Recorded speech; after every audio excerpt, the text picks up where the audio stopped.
Boleh tak kita belajar sambil dengar muzik? Misalnya kita nak membaca, nak mengira, nak buat ulang kaji, nak buat esei, kan? Nak buat diskusi dengan kawan, ya? Sambil tu kita dengar muzik. Boleh ke tak boleh?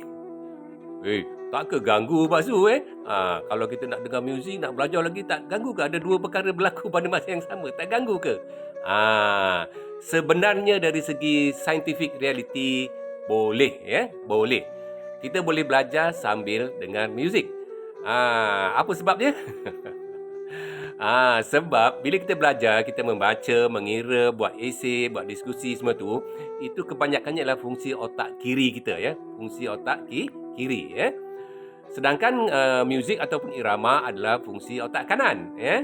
Jadi fungsi otak kiri, dia jagalah otak kiri punya fungsi, otak kanan jaga fungsi otak kanan. Dia tak pernah bergaduh.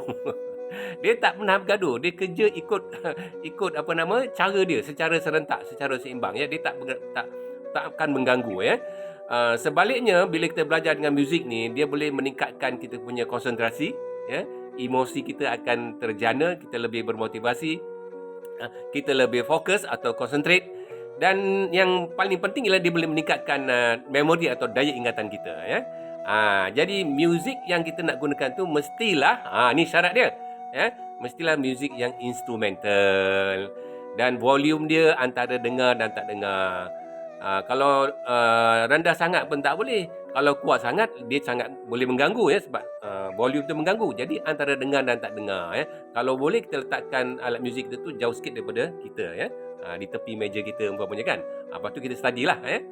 Ya. Jadi bila kita belajar menggunakan muzik ni, ya, macam yang Pak Su katakan tadi, ya, dia boleh membantu kita untuk lebih fokus, ya, lebih seronok, ya, lebih gembira, kan, dan boleh meningkatkan daya memori kita ni. Misalnya masa kita kecil-kecil dulu, kan. Tadika cikgu ajar, kan, A B C D E F G, ada irama tak? Ada, kan? Kalau tak ada irama macam mana? Susah nak ingat.